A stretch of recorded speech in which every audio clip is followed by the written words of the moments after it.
The result of this race say about the Republican Party today?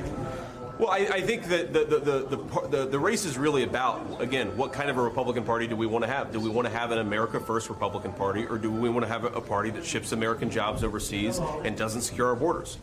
Republican candidate J.D. Vance yesterday in the state campaigning.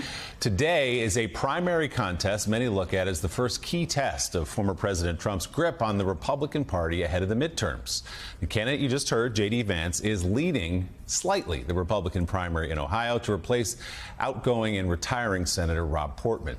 President Trump endorsed him over another pro-Trump candidate, Josh Mandel, but the lead is tight. Politics reporter for the Daily Beast, Roger Sullenberger, tweeted that at a tele-rally with Vance yesterday, former President Trump said he actually likes all of the candidates.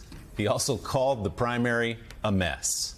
This is just the beginning of a busy primary month with key Senate races in Pennsylvania and North Carolina on the 17th and the Georgia governor's races on the 24th. Joining us now from the big board, NBC News national political correspondent Steve Kornacki. Steve, great to have you with us again today. Lay out the stakes, lay out the field here for us in Ohio, where President Trump seems to be hedging a little bit in case his guy doesn't win. Yeah, a bit of a jumbled picture, but I do think this is a pretty big, clear test here of Donald Trump's pull with Republican primary voters. Remember, this is an open race here. There's no incumbent, Rob Portman, not running for re-election, and Trump has weighed in here after just about, not all, but just about all of the candidates you see on the screen here really strongly courted his endorsement. You see, he did go, as you mentioned, with J.D. Vance. We have 3 polls that have come out in the last week. What you're looking at here is the average of all those polls, and it is kind of jumbled, but there are a couple things we can say about this. Number one is that J.D. Vance, in the average, does have a slight lead coming into Election Day. Again, it's only 3 polls, so you can take that for what it's worth. But J.D. Vance, for the last year and a half that this race was polled, was not running in first place. In the average coming into primary day, he is running in first place. And so when I say this is a test of Donald Trump's clout with Republican primary voters,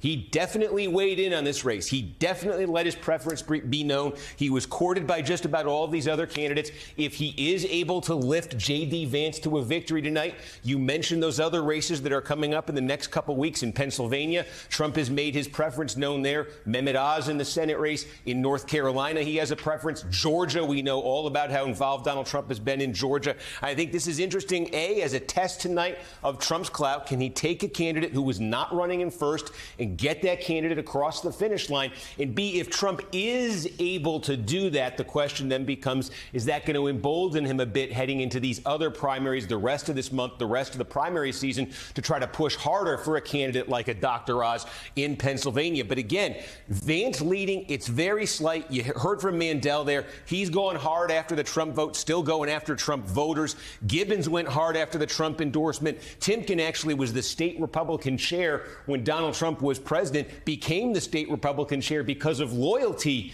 to Trump. So all 4 of those candidates really have gone hard after Donald Trump and his supporters.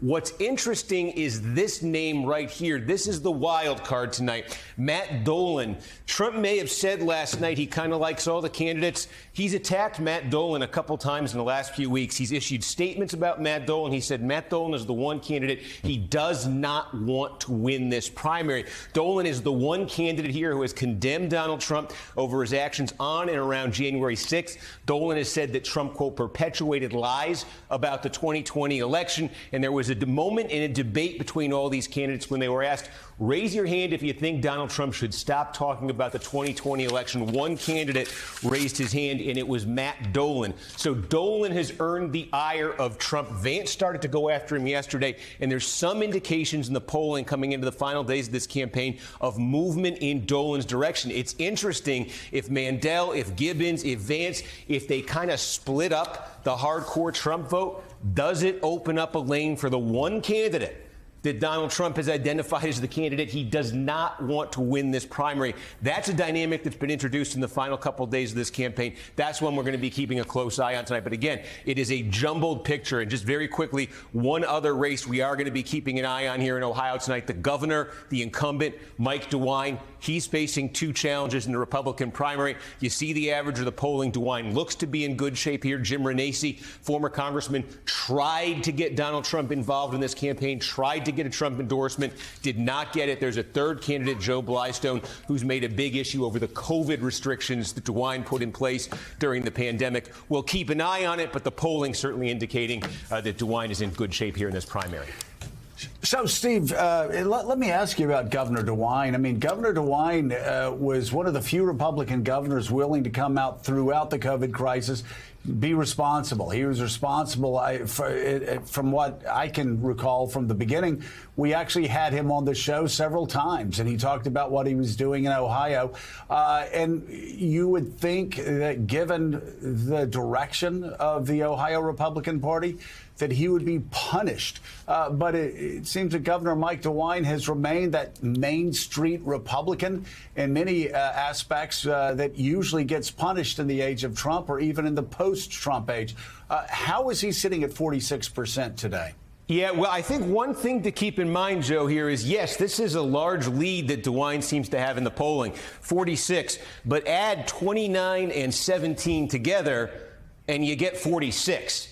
One of the things that's benefiting DeWine in this is it originally looked, when this race sort of started to take shape a year ago, that Renacci was going to have a one-on-one with DeWine. Renacci had run for the U.S. Senate in 2018 with Trump's endorsement. Again, former congressman. Renacci believed getting into this race that he would take what you're describing, channel that into an endorsement from Donald Trump and get a one-on-one contest with DeWine and maybe be able to sort of condense that anti-DeWine, pro-Trump vote, make it a real race. I think Renacci, for various reasons, has struggled as a candidate, and we saw a bit of this, I think, with him in 2018 as well. And what's happened is this guy, Joe Blystone, has kind of surprised everybody, a business owner who has basically said, I am the face of what Mike DeWine did to business owners, did to businesses with his COVID restrictions. If you didn't like that, I'm your guy. And Blystone's gotten some traction with that as well. So DeWine may be benefiting from split opposition here.